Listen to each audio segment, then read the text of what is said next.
Resistance is futile.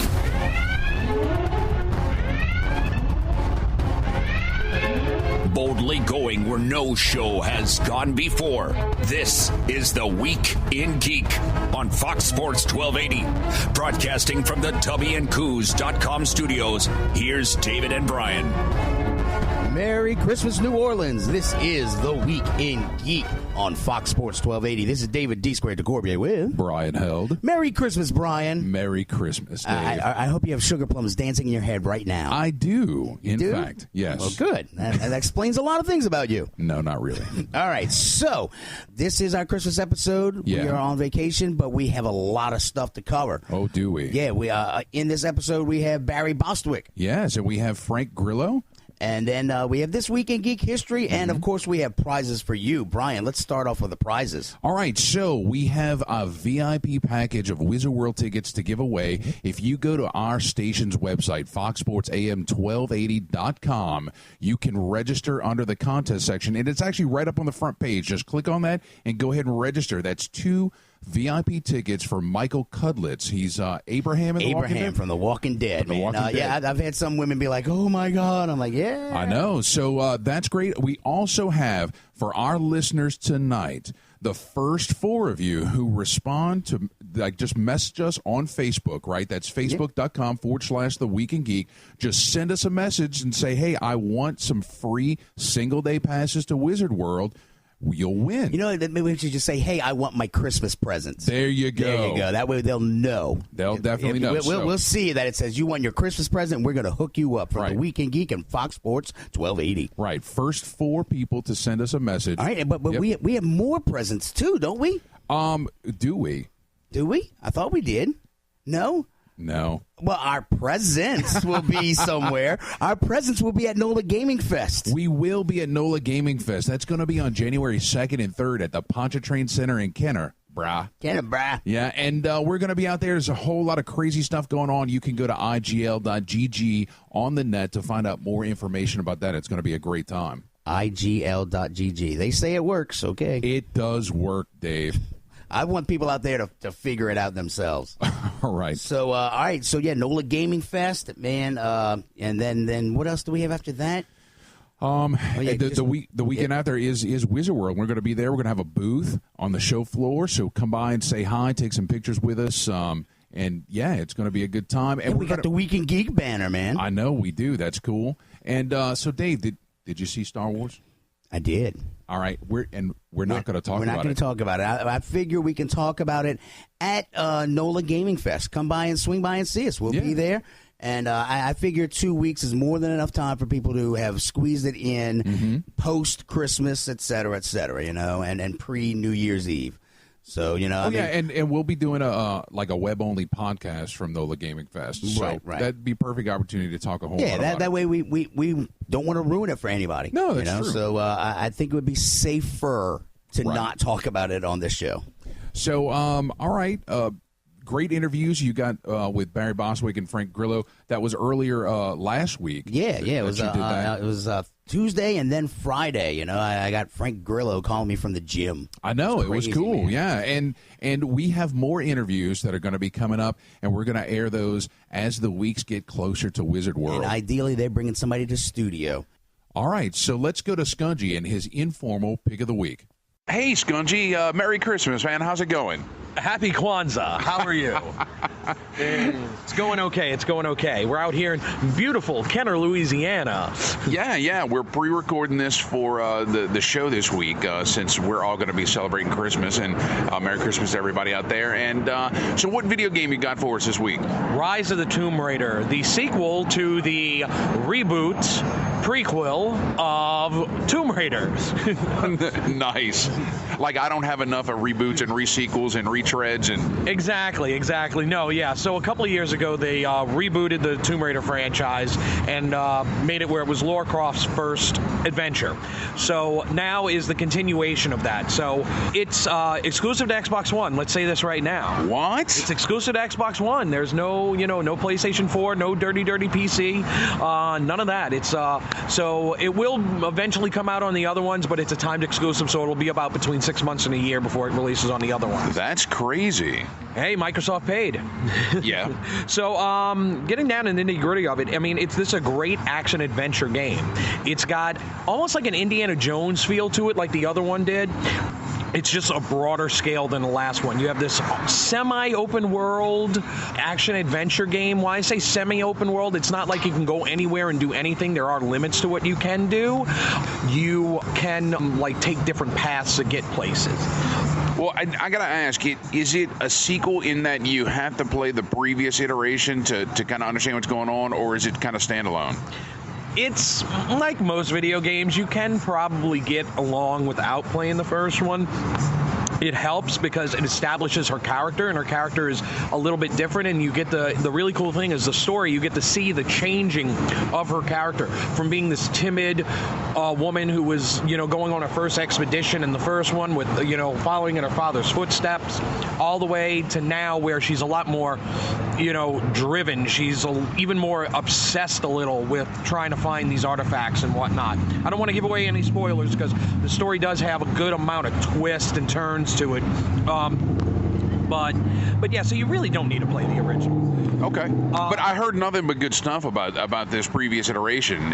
Oh yeah, the original Tomb Raider did. I mean, the reboot of it was fantastic. It was a great reimagining of the series and of the world, and this just continues in the footsteps. There's lots of great exploration, dynamic areas. Wide range from jungles to Siberian mountaintops. You can see just a whole gamut of different locations. Really great mechanics and tools that you can use that you feel like when you're traversing that area, it's got almost kind of this nail biting, edge of your seat kind of feel, and you got to make sure you hit the right button or you're going to plummet, thousands of feet. They also bring back these things called challenge maps, challenge tombs, where you go in and you try to solve these puzzles to do all these really cool, to get extra artwork and stuff like that. But that is one of the most rewarding things. I wish, that's one of the downfalls. I wish they had more of those, because I found myself running through all the fighting part of it just to get to another challenge tomb. Those were really cool.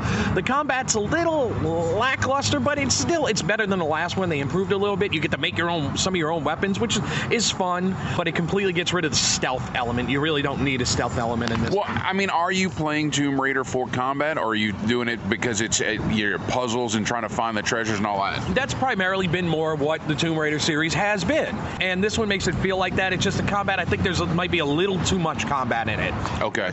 That's one of my one of the downfalls of it. Other than that, it's got really good combat, like I said, the beautiful semi-open world to it, and the story is really great.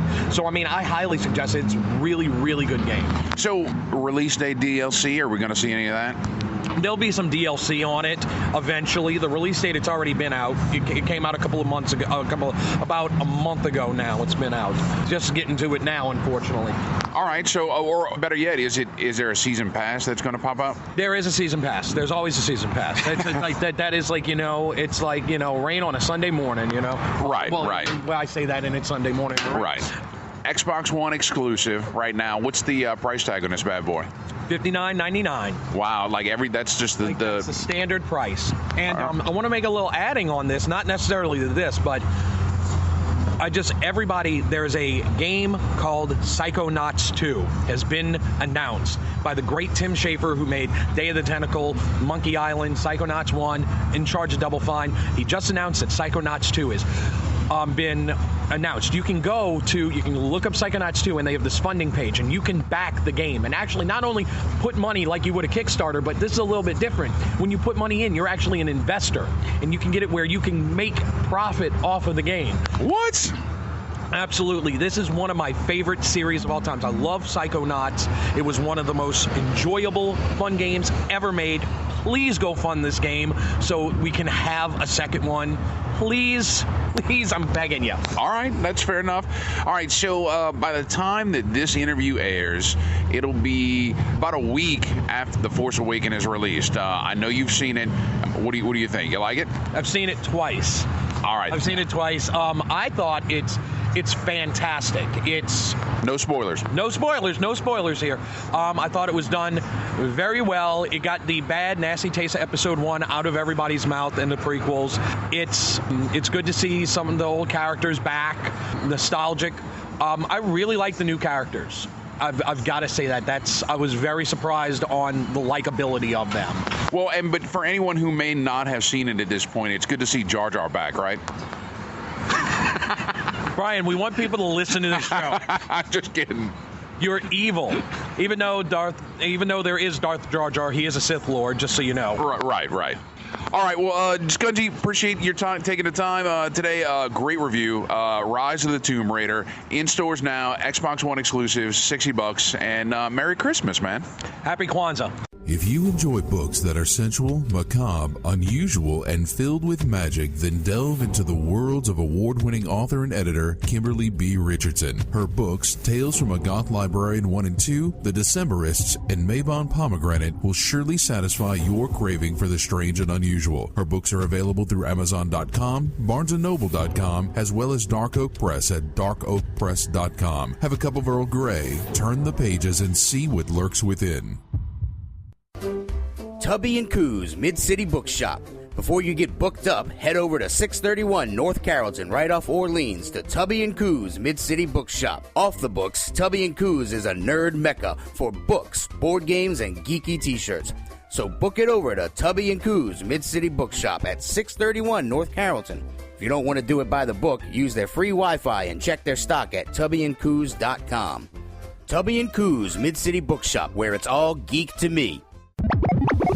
Bringing together gamers of all stripes, it's the NOLA Gaming Fest on January 2nd and 3rd at the Pontchartrain Center in Kenner. Join us for 48 hours of all things gaming, marking this as the largest community gaming event to ever take place in Louisiana. There will be vendors, panels with game designers, game demos, tournaments with over $10,000 in cash and prizes, and much, much more. You can't miss NOLA Gaming Fest. For more information, go to igl.gg on the net. Leave the smoke behind and come chase the clouds at the Vaping Tiger in Metairie. The Vaping Tiger has everything to suit your vaping needs, from starter kits to advanced devices. We specialize in handcrafted, artisan-blended e-juices designed to tickle the most fickle taste buds. Come see us at 2812 Athenia Parkway, 1 block off Vets behind the Lazy Boy Gallery. That's the Vaping Tiger, 2812 Athenia Parkway, and at vapingtiger.com. Come out of the smoke and join us in the clouds.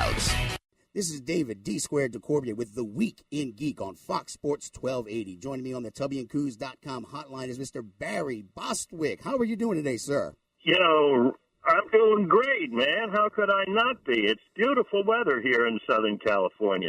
You know, it's not too shabby out here in New Orleans either. I'm kind of digging it right now. So I can't wait to come there in January. Yes, January 8th, 9th, and 10th. You'll be in town for Wizard World Comic Con. And, that's right. So now, Mr. Bostwick, this is you singing right now in the 72 original cast of Grease. Tell me, how much fun was that? Tell me, that was like the time of my life back in 1972. I got to tell you, 71, 72, when we first started Grease on Broadway. You know, I created the part of Danny Zuko, and it's just been one of those highlights of my life. I mean, how much has it changed and evolved over the years, and have you been cool with those evolutions? Well, you know, when we did it, the original cast actually remembered the 50s. And consequently, everybody else has just been sort of copying and aping what they thought the 50s were and what the attitudes were and what the, styles were. But we, in the original cast, actually were raised in the 50s, so we had some personal knowledge, and I don't think we were as over the top with it. You know, we weren't commenting on it as much as just sort of being it. Yeah, it seemed like it had a lot more edge, a little more cut to it, as opposed to some of like the cotton candy fluff that it's sort of become now. Yeah, well, originally it was done in a little basement theater in Chicago in 70, I think, and it was a darker little show because it was really about two gangs that actually existed in Chicago that the two writers belonged to, the Burger Palace boys, and they, and those guys that we play in the show, were real guys. They were real guys from this gang. So, you know, we had intimate knowledge of what they really did, which was, you know, some of them was more than just stealing hubcaps off of a Pontiac. So, yeah, I mean, it dealt with, like, teenage pregnancy and gang violence, which, you know, was, I guess, kind of racy for those times, I guess, huh? It was, yeah. And, you know, and they certainly cleaned it up a lot when they brought it to Broadway so that it would be a little more palatable for a general audience. But I think when we did it, it still retained a certain edge and a certain reality to it. And as the years have gone on, it's just gotten fluffier and fluffier. And now it's still very entertaining. The music is wonderful. Who scored the original? What's that? Who scored the original music? Jim Jacobs. Actually, the score was Louis St. Louis. I think he was the arranger. Okay. But the original two guys, you know, just wrote it on guitars in the basement. You know. Wow. I mean, I have fond memories of dancing on top of bars to Grease Lightning because I did it in high school. Well, not the bar dancing, but I did dance Zuko in high school. And, you know, I mean, it's a fun part. And, I mean, watching you is pretty much because I did my homework and I kind of sort of emulated you. But you did. I did. You're How tall are you? I am not tall, and I was fat. Oh, that's okay. I was in but high that's school. what's cool about it. You know, anybody, any size, just so long as you're around the right age and you have a certain swagger, you know, an innocent swagger, you can play the part. Now, didn't you do Pirates of Penzance, the Pirate King? Yeah, I did the Pirate King in Los Angeles and then Chicago and. Yeah, and that was a very swaggery kind of part, you know, sort of like, look at me, aren't I cool kind of part. But he didn't have the flip side that Zuko had, you know, the sort of sweetness like, oh, God, I'm just posing, you know. The Pirate King was just a poser, and he never, he kept that you know, facade up throughout the whole show. So I mean that sort of type of character sort of kind of followed you throughout your career. I mean, you've gone through different molds. I mean, how many different typecasts have you actually broken through? Because you've broken through a couple of different typecasting. Well, you know, recently I've been doing a lot of sort of indie films where I've been able to play really tongue-in-cheek, over-the-top characters, like I did FDR American Badass a couple of years ago. I have yet to see that, but what, you play FDR battling werewolves with a polio virus? Yeah, I did. Huh? Very realistic. Awesome.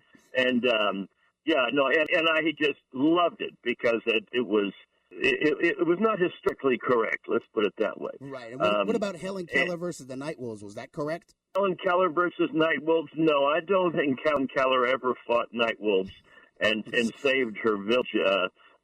Again, it's an Ross Patterson with those two movies is a very out there and not socially acceptable writer and creator of these very bizarre films that I love doing because it just gives me so much freedom to come up with, again, these sort of reality-based yet over-the-top characters, if that makes any sense. No, it does. I mean, you spent a lot of time on television as Mayor Randall Winston in Spin City. I mean, tell me a little bit about that because that was a big chunk of your television career, wasn't it? Yeah, it was 6 years of my life. 4 years with Mike Fox. He played the deputy mayor, and I played the mayor of New York. And then 2 years with Charlie Sheen after Mike, announced his illness and had to leave the show. Again, that was a sort of self-centered, self-aware,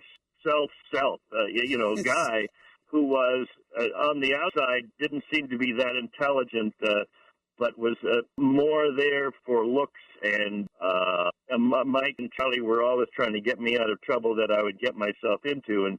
But underneath it all, I think Randall Winston, the mayor, could handle certain things when they gave him the opportunity, but he was just a bit of a spoiled brat. Right.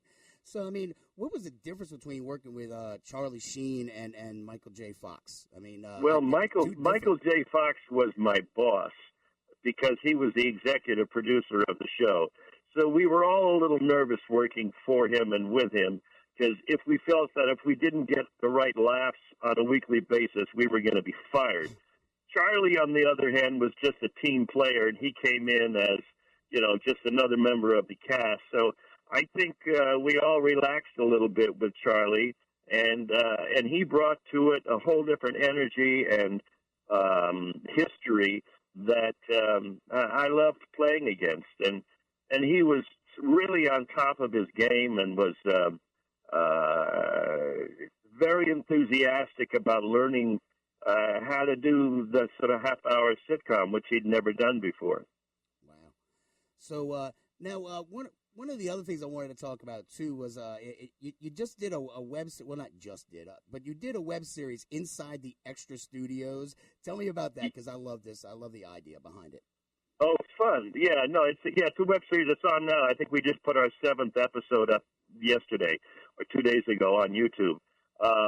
Fairly Fearsome Films is the producer. And if any of your viewers, please go and subscribe to Fairly Fearsome Films and watch this web series. That doesn't cost you anything, but the more people who sign up and listen to it, we're gonna do another 10 episodes in February. We finally got picked up last week by the production company, and it's me interviewing famous extras, and it's as if I was running a school for extras and bringing in people who had been famous extras. Well, they're not really extras, they were just actors playing extras, but right. I think it's very funny, and it's very smart, and it's not too inside Hollywood so that you wouldn't get the jokes, and it's being cast really well. And I've done 3 or 4 things for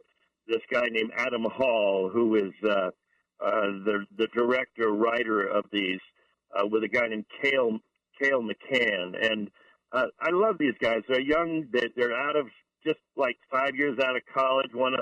Adam graduated with his master's from USC. And these are the kind of guys I like to work with. They got a lot of energy.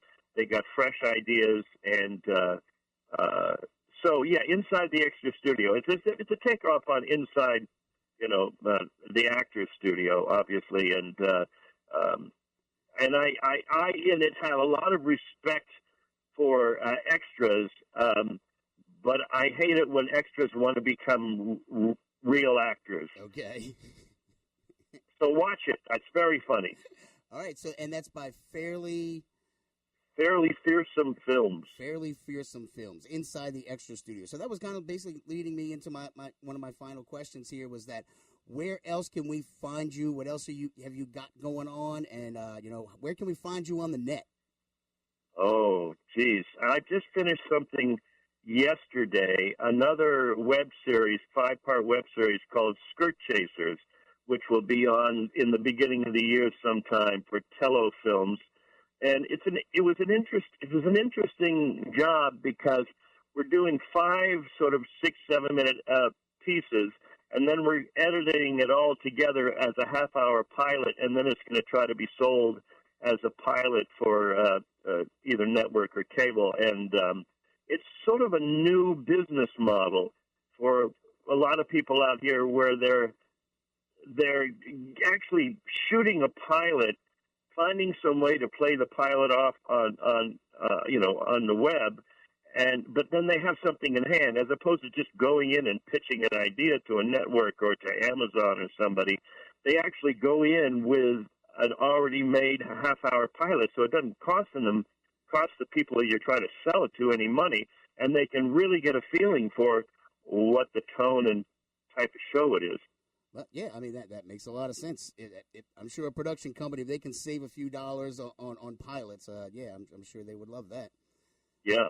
So, all right, well, Barry Bostwick is joining us on the TubbyandCoos.com hotline. He'll be in New Orleans for Wizard World Comic-Con January 8th through the 10th.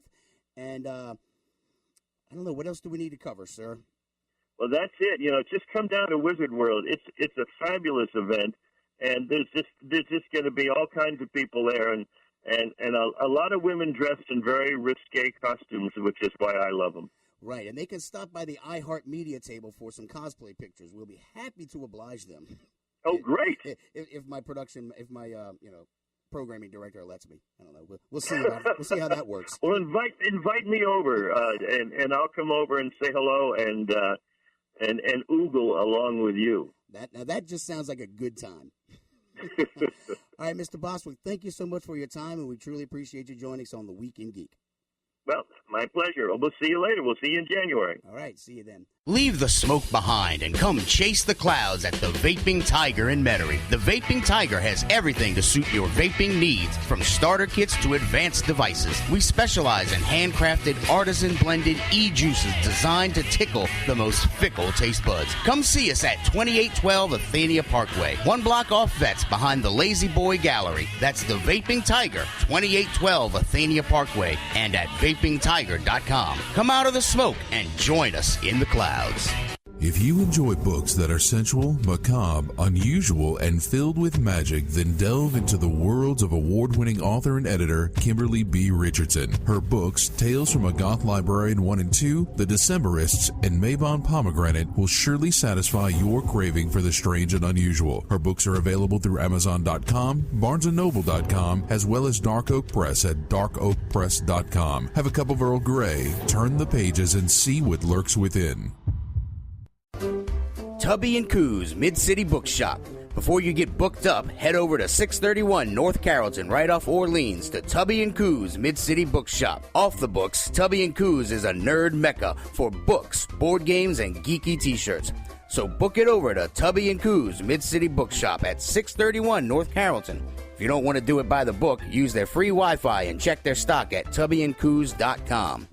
Tubby and Coos Mid-City Bookshop, where it's all geek to me.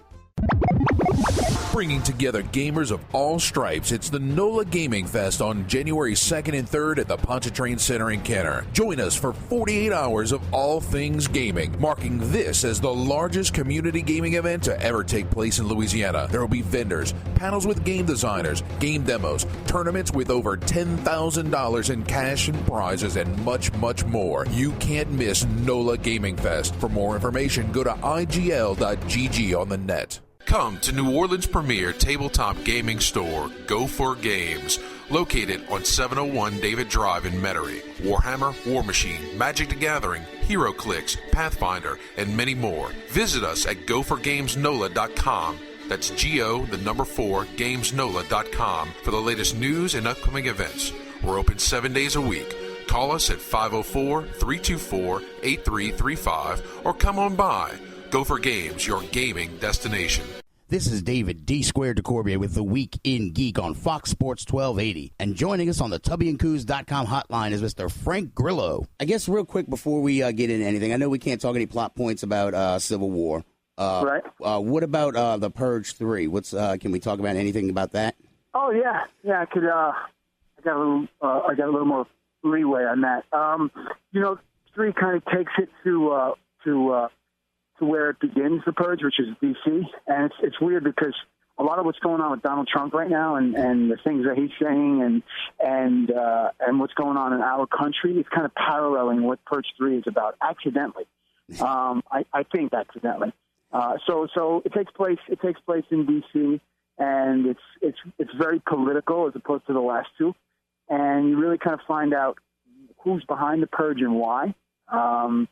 And my character, who comes back from the last movie, has a dilemma because he wants to see the Purge gone, and so that's about as much as I can tell you. But I'm very much involved in protecting the person who wants the Purge to stand it. So you're reprising the same role. So now, does this kind of like lay the groundwork for how you made your decisions in the previous Purge, where you decided to save people that night? Absolutely. I think at the core of who the guy is, he's a lawman. He's somebody who has a moral compass, who knows the difference between right and wrong. So ultimately, as much as he'd want to serve himself in the second part, you couldn't do it. It's just not what he's made of. So, and I think you get a real sense of who the guy is, obviously, in the third. I'm a father. I know you're a father as well. So, I mean, as much as almost kind of didn't want to ask you this question, but I mean, as a father, I mean, was it easy to identify with that character at first, with that loss? I mean, I can't imagine it myself. Yeah. I mean, it is. Interestingly, one of my son's friends who was 7 years old at the time in New York City was kind of mowed down by a taxi driver while he was holding his father's hand. The guy had basically veered off the road and gone on the sidewalk and took this kid out. He was a baby. And I remember saying to myself, I would hunt the guy down. Yeah. And I would kill him. So I definitely, a lot of what was the rage for me in that movie was imagining all that bad stuff. Yeah, exactly. Now, you're in this wonderful series, Kingdom, and in Warrior you played an MMA coach. Now, who was like the Avi in your life who pushed you to kind of be a fighter and excel at what you do? It's funny because my father was never interested really, and it was all kind of came out of my imagination. I was very self-motivated, and I continue to be self-motivated. I never really had really strong mentors. I had wrestling coaches and football coaches in school and stuff that were helpful, but for me it was always about being self-motivated and continue to this day. And it's kind of what I instill in my kids too. I'll always be here for you, but you got to find it within yourself to do what you want to do in the world. So I wish, and I'm kind of a junkie when it comes to that too. Like I attach myself now to dudes, like older dudes who I see are successful. So it's like, okay. That's interesting, and I kind of gravitate towards people like that. Right now, so now the Kingdom. Are we looking at a third season yet? Has that been confirmed? Oh yeah, we're shooting the third season now, so that'll come on sometime in the next few months. And from what we're understanding is it's going to continue on further than that. Well, great, congratulations, man. That's awesome. Yeah, it's good. I'm really proud of that show. So now. I would be remiss if I didn't talk anything about Captain America Civil War. Yes, you would. I will steer clear of any plot points. Now, when Marvel first pitched you the role of Brock Rumlow, I mean, what was from the beginning, from the outset, did they have plans on you becoming Crossbones? Well,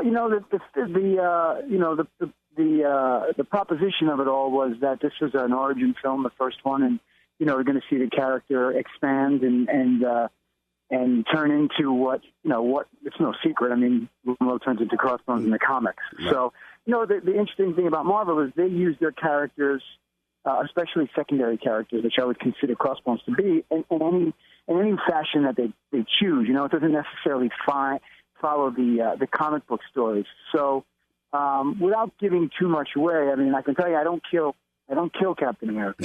And I know a lot of people say, "Oh, Crossbones, he kills Captain America." So the saga continues. So where we go from Civil War is, we don't know, but Crossbones is definitely, and again, I'm not revealing anything that hasn't already been seen. Crossbones is there to kind of start the trouble. He starts the trouble off, and about as much as I can say without Marvel sending the police to get me. Absolutely, man. No, so I mean, but like with a title like Civil War, I mean, I'm assuming we're going to see a hell of a lot of great fights in this. And yeah. So I mean, you're a scrapper, man. I mean, I've read that you were black and blue after some of the fights with Chris Evans. I mean, you really liked getting punched, don't you? I actually took a break to talk to you. I'm actually in the boxing gym right now. Hell yeah! I'm at Fortune Gym in California. Dude, that is awesome. So I mean, you really enjoy it. I mean, I'm not trying to screw with you. I mean, I'm being honest. No, it's what I do, man. That's why the show Kingdom is I'm so fortunate because it really does pair the two things that occupy most of my time, which is acting and I train, I box every day. I roll around. Most of my friends are fighters and MMA guys, and it's just what I love. So it's really interesting. Well, that's pretty awesome. I took my wife on our first date was to go see a boxing match at the bottom of this little dive bar in New Orleans. It was awesome. So I can dig it, man. So look, in closing, look, I want to thank you for coming on the show, and also finally, what is your dream fight, man? Who do you want to square off with in the ring? I mean, it could be fictional, it could be a politician, man. You name it. I will set up the fight. I want to fight De Niro. De Niro, holy crap, boy! You shoot for the stars. I like you. Yeah, I want to fight De Niro. Man, all right, you know what? I'm gonna call his agent. We're gonna hook this up. All right, do that. You have my number. Absolutely. All right, Frank Grillo, I want to thank you so much for coming on the show, and we will speak to you at New Orleans. You know what? I need to give this stinger out. You're going to be in town for New Orleans, the Wizard World Comic-Con here in New Orleans, January 8th, 9th, and 10th. Are you excited? I'm really excited because everybody's going. It's going to be a fun time. It's great energy. The guys at Wizard World do it right, and who's ever in New Orleans or can get to New Orleans, I can guarantee you'll have a fun time. All right, well, we look forward to seeing you at the iHeartMedia booth. Thank you, Mr. Frank Grillo. Thank you so much. See you soon, brother. Have a great day. Bye. So, Dave, that was a really great interview that you did with Frank. Oh, shucks. Thanks, pal. Yeah. So, it sucks that you weren't there, but you know what? You will be involved in the ones that we have upcoming from Comic-Con in the weeks leading up to it. Yeah. We've got more interviews on the way, so definitely stay tuned for that. But, Dave, we forgot to intro everything at the beginning of the show. Oh, my God, you're right. Don't forget, people, to like us on Facebook, facebook.com/The Week in Geek, or follow us on Twitter at Twig Radio, or check out our website at twigradio.com. And, Brian, how are people? Well, so, you can always go to Spreaker.com and find the show there, or download the Spreaker app for your smartphone or tablet. And, hey, look, we need follows on Spreaker. So Dear go God, ahead, yes. Follow us on Spreaker. That's super important, too. But anyway, when we come back from this segment, after the break, we're going to have This Week in Geek History. Yay! I missed it. So, all right, guys, stay tuned. You're listening to The Week in Geek on Fox Sports 1280. Leave the smoke behind and come chase the clouds at the Vaping Tiger in Metairie. The Vaping Tiger has everything to suit your vaping needs, from starter kits to advanced devices. We specialize in handcrafted, artisan-blended e-juices designed to tickle the most fickle taste buds. Come see us at 2812 Athenia Parkway, 1 block off Vets behind the Lazy Boy Gallery. That's the Vaping Tiger, 2812 Athenia Parkway, and at vapingtiger.com. Come out of the smoke and join us in the clouds. If you enjoy books that are sensual, macabre, unusual, and filled with magic, then delve into the worlds of award-winning author and editor Kimberly B. Richardson. Her books, Tales from a Goth Librarian 1 and 2, The Decemberists, and Mabon Pomegranate will surely satisfy your craving for the strange and unusual. Her books are available through Amazon.com, BarnesandNoble.com, as well as Dark Oak Press at darkoakpress.com. Have a cup of Earl Grey, turn the pages, and see what lurks within. Tubby & Coos Mid-City Bookshop. Before you get booked up, head over to 631 North Carrollton, right off Orleans, to Tubby & Coos Mid-City Bookshop. Off the books, Tubby & Coos is a nerd mecca for books, board games, and geeky t-shirts. So book it over to Tubby & Coos Mid-City Bookshop at 631 North Carrollton. If you don't want to do it by the book, use their free Wi-Fi and check their stock at tubbyandcoos.com. Tubby & Coos Mid-City Bookshop, where it's all geek to me. Bringing together gamers of all stripes, it's the NOLA Gaming Fest on January 2nd and 3rd at the Pontchartrain Center in Kenner. Join us for 48 hours of all things gaming, marking this as the largest community gaming event to ever take place in Louisiana. There will be vendors, panels with game designers, game demos, tournaments with over $10,000 in cash and prizes, and much, much more. You can't miss NOLA Gaming Fest. For more information, go to igl.gg on the net. My name is Optimus Prime, and you are listening to The Week in Geek.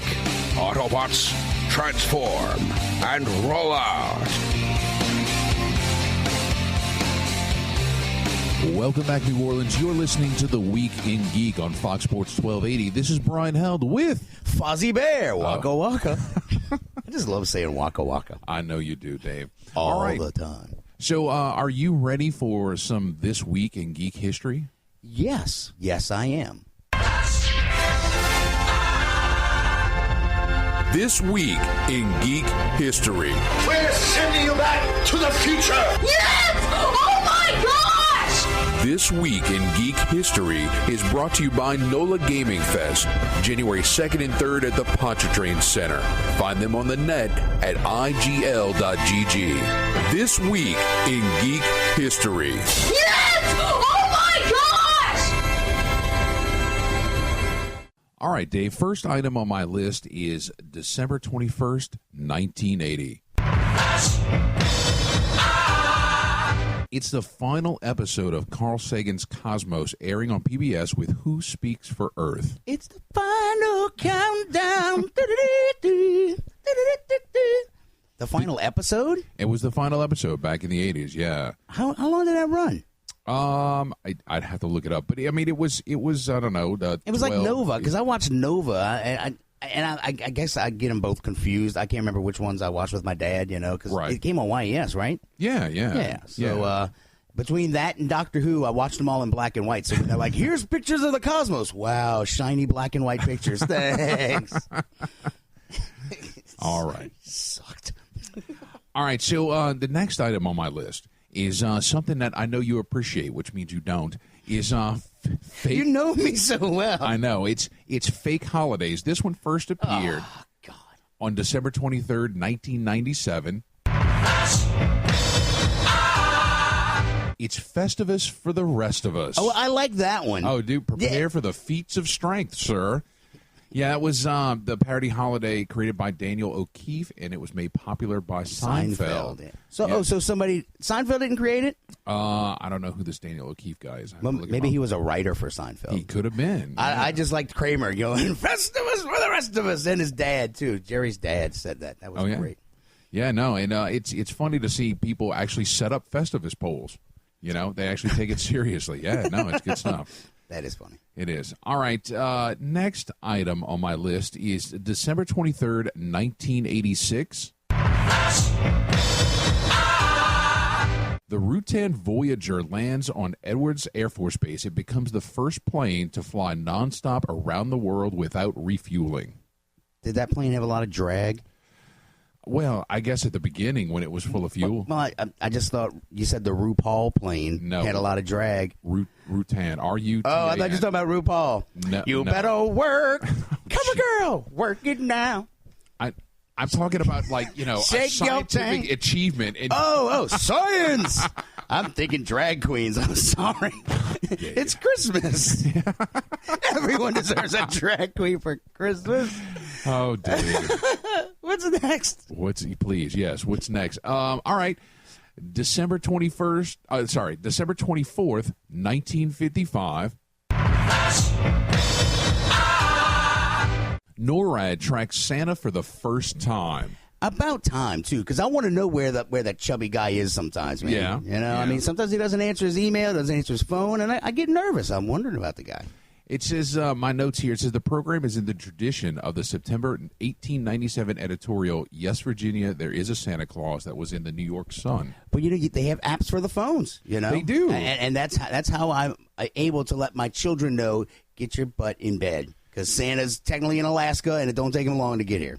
And if I'm not mistaken, we are pre-recording this, but this will air on Christmas Eve. Yes. That means Santa is en route now. Wow. Yeah, because the sun's down. Yep. That's true. Oh, sweet. Hi, Santa. Don't forget me.